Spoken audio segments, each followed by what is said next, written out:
June Whittaker first noticed the glint on Wednesday night, 3 days before the curtain of harbour shadows would rise in the shell-pink little theatre that hugged the wharf in Drift Harbour, Maine. She was crouched over a jumble of props in the wings, sorting what still needed fresh paint. In her hand she held the stage dagger, cheap aluminum, dulled to a pewter sheen. Or so she thought. In the spill of work light, the blade looked different, too sharp, too alive. She pressed a cautious finger to the edge, felt the sudden prick of real steel, and hissed as a dot of blood bloomed. A real dagger, mixed in with the fakes. June's pulse hammered. Harbour shadows relied on a climactic scene where Captain Avery Brant fends off a mutinous deckhand with a dagger. It was thrilling on paper, harmless in rehearsal, if the weapon was rubber. A metal blade could turn the climactic struggle into a hospital visit. June sucked her fingertip, scanning the silent house. Only Brandon O'Donnell, her lanky stage manager, perched in the sound booth, adjusting cue lists under the golden glow of his desk lamp. The actors had already gone home.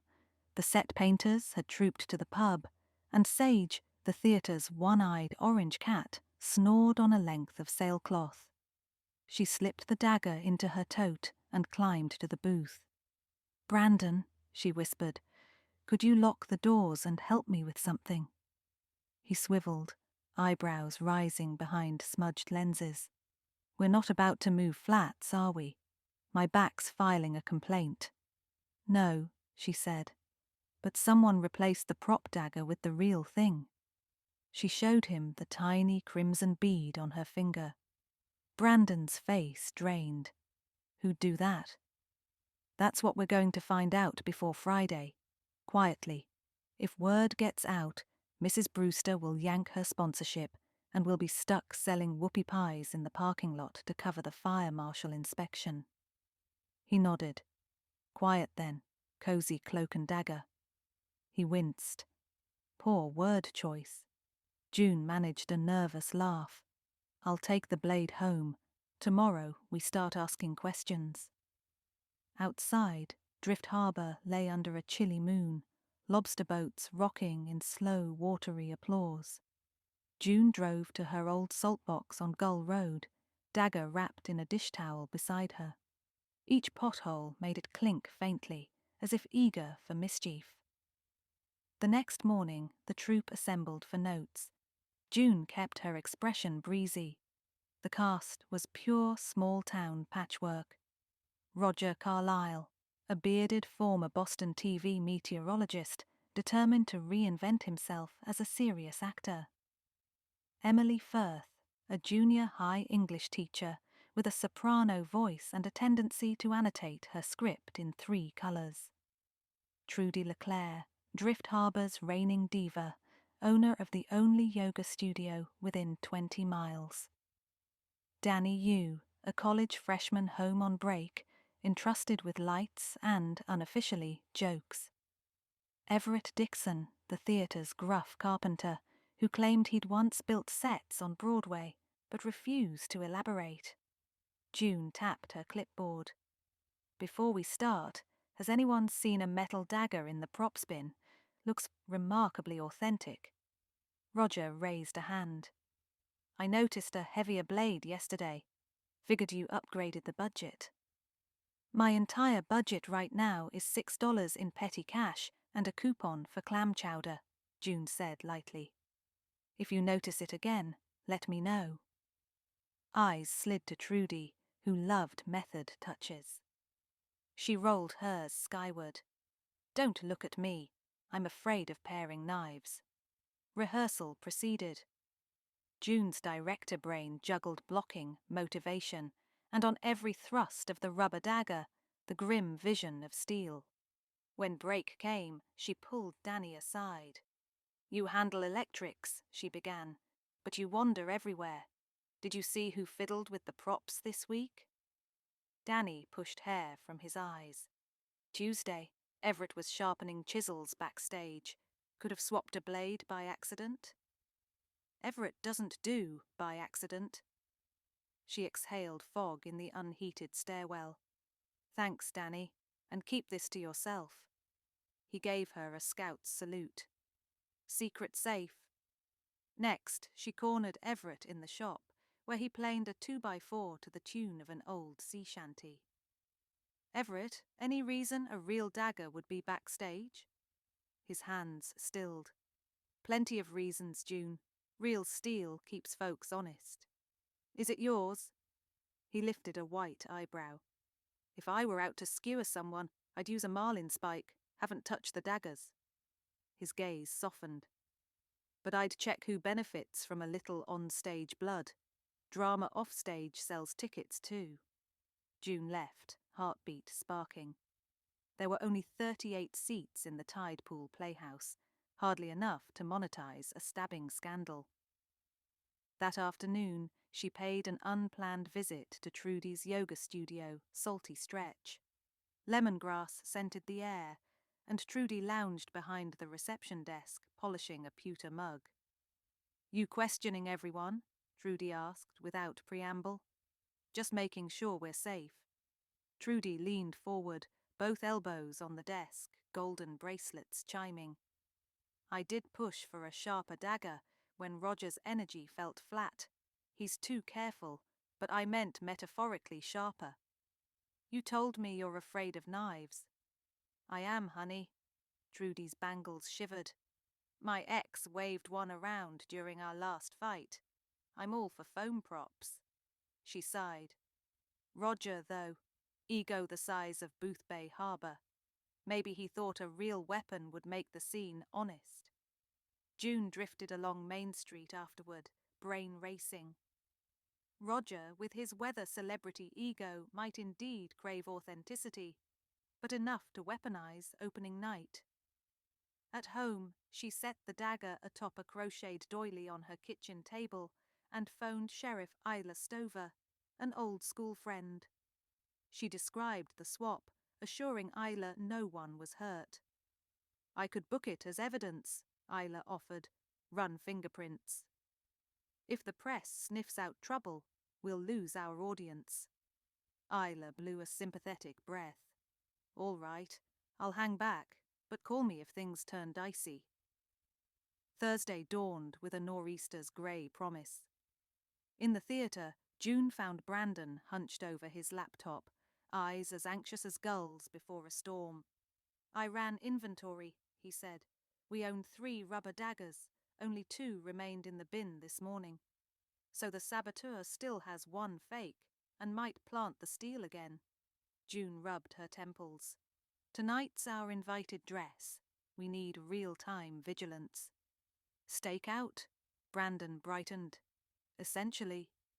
She assigned Danny to shadow the wings, Brandon to prowl the catwalk, and herself to float unobtrusively. By 6, seats filled with friends and donors draped in wool and enthusiasm. Backstage, nerves crackled like static.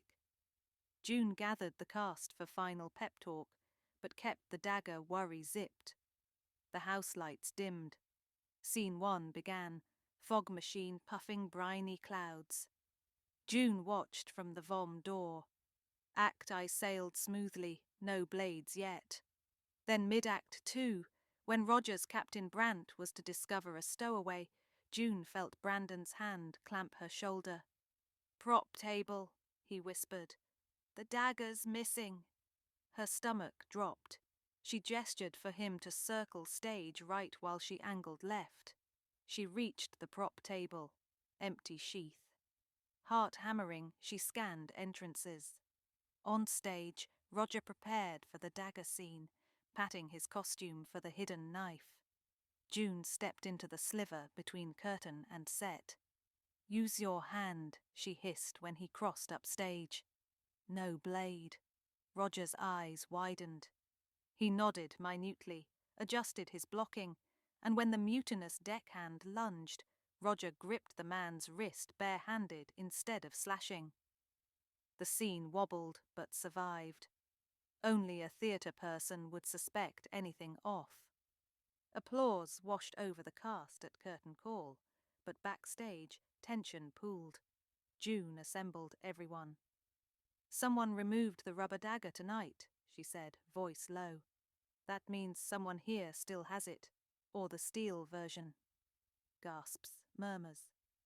Trudy pressed a hand to her throat. Everett scowled. Roger raised both palms. "Let's search right now. Empty pockets, bags, everything. Clear our names." A bold suggestion, June thought, unless he'd hidden the weapon elsewhere. But she nodded. "Agreed. Brandon, collect items." They turned out tote bags, makeup kits, script binders. Danny produced 3 chocolate bar wrappers and a phone charger. Trudy's velvet purse yielded essential oils, lip balm, and a battered copy of Eat, Pray, Love. Nothing lethal. Brandon carried the stash to the green room for cataloguing. June followed him, frustration drumming. As he sifted, she noticed something odd on the floor near the sofa. A length of painter's tape curled like a dead worm, its adhesive side dotted with glitter. "Where did that come from?" she asked. Brandon shrugged. "Set painters were in earlier." "No, they use blue tape. This is silver. Prop department." June crouched, memory clicking. She'd used identical tape to label weapon handles. She visualized the missing rubber dagger. The hilt had bore a strip of silver tape printed with the number 2. If that tape lay here, someone had peeled it off, possibly to disguise the substitution. "Who had reason to remove identifying tape?" she murmured. "Someone who wanted the dagger untraceable." She ran through faces. Everett, proud of his craftsmanship, wouldn't bother. Danny, mischievous but harmless. Trudy, anxious. Roger, keen on realism and protective of his image. June thanked Brandon and headed for the dressing rooms. Roger's door stood ajar. Inside, she saw him at the mirror, wiping foundation from his beard. Beside him, a garment bag bulged. She knocked. "Got a minute?" "Of course." He smiled, the too even smile of a man who predicted sunshine every hour. "I want to congratulate you on adjusting mid-scene," she began. He nodded graciously. "Improvisation. My old station director always said, if the wind shifts, trim the sails." "Speaking of wind shifts," June said, "I'm missing dagger number 2, the rubber one, the one with silver tape. Any chance you noticed it in your bag?" She gestured towards the garment bag. Roger's eyelids flickered. "Not at all, but look." He unzipped the bag. Inside hung only his captain's coat. No dagger. "Mind if I check the pockets?" "Be my guest." She slipped a hand into the deep interior welt pocket, felt, then metal, cold and unmistakable. She withdrew the steel dagger, its blade wrapped loosely in a handkerchief. Roger's cheeks blanched pink, then grey. "That's not mine." "Surely you recognize it," June said softly. "You must have placed it during the warm-up while I was adjusting lights." He shook his head. "Someone planted it." June studied him. He looked rattled, but not necessarily guilty. Could someone indeed have planted the dagger to frame him? Who had access to his dressing room tonight? Everyone had milled freely during pre-show chaos. She rewrapped the blade. "I'm turning this over to the sheriff. Until we know more, no one touches the props unsupervised." Roger's voice trembled. "June, I swear on yesterday's barometer reading, I didn't do this." She believed he might be telling the truth. He'd volunteered the bag search earlier, after all. On the icy walk home, dagger locked in her trunk, June pieced new possibilities. If Roger was framed, someone with a grudge against him, or against the show, wanted the production to fail. She thought of Trudy, overshadowed by Roger's star aura. Everett grumbling about safety budgets. Even Brandon, who'd occupy the director's chair if June combusted from stress. At 2 a.m, a thought pried her awake. Everett's offhand remark about real steel keeps folks honest. The carpenter often arrived before dawn. What if he'd found Roger's coat unattended and slipped the dagger inside to redirect suspicion? But why? Morning found June back at the theatre with blueberry scones and dire resolve. She discovered Everett loading scrap wood into a dumpster behind the building. "Any reason you're here before sunrise?" she asked. "Cleaning shop before opening," he answered, wiping sawdust from hands. "You look like a gull ate your breakfast." "Someone stowed the real dagger in Roger's pocket last night." Everett's face revealed little. "Sheriff involved yet?" "She will be." Everett tossed a plank. "June, you ever step back and watch humans? They'll stab each other with gossip long before steel." He brushed past her toward the door. Something in his gait struck her. The careful way he carried his right arm, as if tender. She remembered reading the incident report from years ago, when Everett lost a fingertip to a table saw. He was left-hand dominant now, yet he'd always handle tools with his right when demonstrating safety. If he'd wrapped the dagger earlier and concealed it, a sudden injury might betray him, but her hunch lacked proof. She headed inside, determined to review security footage. The Tide Pool Playhouse lived on a shoestring, but thanks to a grant earmarked theft deterrence, 2 cameras monitored stage entrances.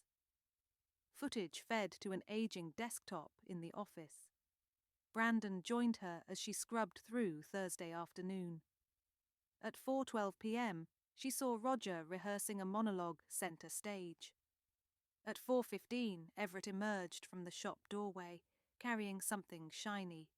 He crossed to the prop table, bent over it, then looked up quickly and shifted the object behind his back when Danny popped in. He slipped off stage left. "Freeze," Brandon said. "Zoom." Grainy pixels, but the shape looked like a dagger. June fast-forwarded. 4:27, Everett outside Roger's dressing room, knocking. No answer. He tried the knob, found it open, slipped inside, carrying the same object. 2 minutes later, he exited empty-handed, wiping his right palm on his jeans. June sat back, the pieces fitting.